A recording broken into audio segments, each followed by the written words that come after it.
Please welcome Samuel L. Jackson, everybody.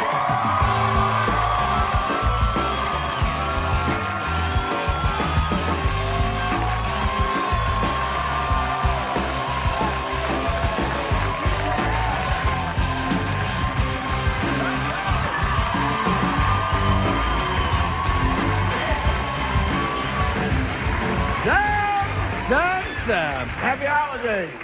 Happy holidays to you, Sam. Yeah. Welcome to the show. How are you? I'm awesome. I just had a little duck sandwich. It was awesome. Oh, yeah. We keep ducks. I heard you out here blowing it up.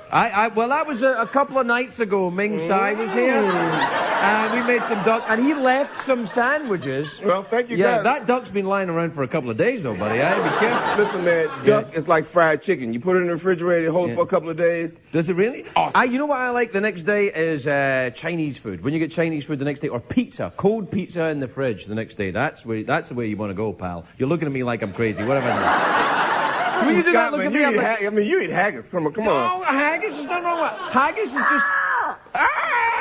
It's exactly the noise a haggis makes before it's captured. That's the noise you make when you eat it. Did you ever eat haggis? No, I did not. And I've seen it in cans. You can get canned haggis. Oh, what am I saying? It's your birthday. Happy birthday. Thank you very much. Happy birthday, son. I got you this.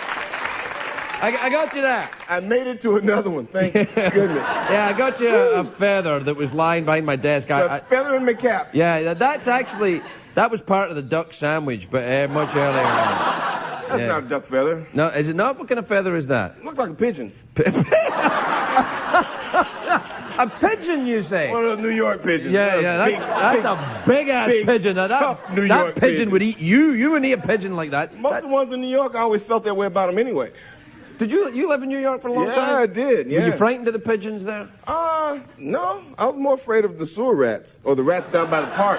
What part of New York did you live in when you were there? See, when I first moved to New York, I lived in the Village on Barrow Street with some friends of mine. Right. And then I moved to Harlem. Right. And we ended up on 143rd Street between Broadway and Amsterdam. I used to work on 127th in Amsterdam, in Harlem. Doing what? Construction. Yeah. I swear. I did construction there and a lot of running. I did a lot of running as well. I used to run to work, construct, and then I'd run away from work. You don't have to run, man. White people are very safe in Harlem. No, actually, you know what? It's true. I never got... And all the time I lived in New York, the only place I never got any trouble was in Harlem. Because I think everybody thought I was crazy or something. It was weird. Harlem's a nice place, right? Harlem's a great place. It was a great place to live. It was a great place to raise a kid. And everybody was cool. I mean, I was in one of those, like, racially mixed neighborhoods that was like a melting pot.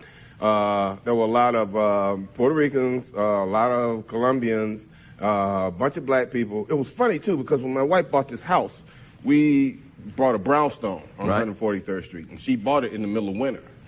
And she's like, look, it's a nice, quiet street, and it's great. And I said, there's only 5 houses in this neighborhood. She's like, and? It's like, they're all right together, 5 brownstones. All around us are huge apartment buildings. Spring came, everybody came outdoors. There are 9,000 people live on my block. But it's very outdoors. There's lots of when they turn on the fire hydrants in the summer. I used to love that when down in the East Village. That was fantastic. Turn on the fire, dance around, and that was the West Village. When we first moved there, I think everybody had just started to buy boom boxes. Oh yeah, I remember. So half the block was.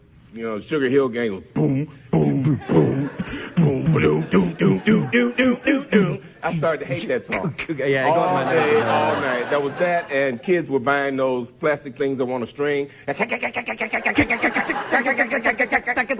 you know who used to live? Grandmaster Flash used to live in my building in the East Village. Look it up. Yeah. He didn't even live on Sugar Hill. No, he didn't live on Sugar Hill. He lived in the East Village. He used to wear a gold lame coat. And he'd walk around the village. We were like, this is the only guy who can wear a gold lame coat. Well, you're in the village. Yeah, you can do anything you like in the village. What were you working on when you were doing that there? You still struggling, trying to get it together? Oh, yeah, man. I was doing theater. Part of the time I was working in Brooklyn at the Billie Holiday Theater, so I told all my friends I was on the road because it took me an hour by train.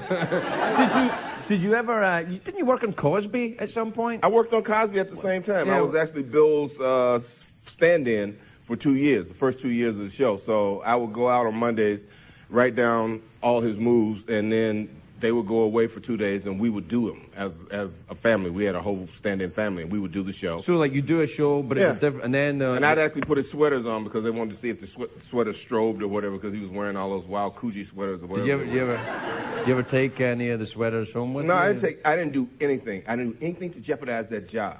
Yeah. I didn't talk to Mr. Cosby. Do you know him now? You can talk to him. Yeah, right? sure. He's all, you know, I see Bill all the time now, and he's kind of like, Sam, you know, it's hard to find a good stand-in. You busy? With the Sam, oh, and the really. stand-in, and the sweaters, and the thing. But he was cool, yeah. Yeah, see? Yeah. I used to be in show business. Who else can you do? I can do Sean Connery and a little bit of Bill Cosby. Sean Connery is easy for you, though. Yeah. You must know Sean Connery. You must play golf with him all the time. I've never played with him. He's always threatening to play with me, but he never does. He's frightened. That's right. Everybody always says, I saw Sean on the driving range. Now I'll go in and he's gone. Yeah. So Oh, my God, here comes Jackson. Get out of here, quickly. Yeah.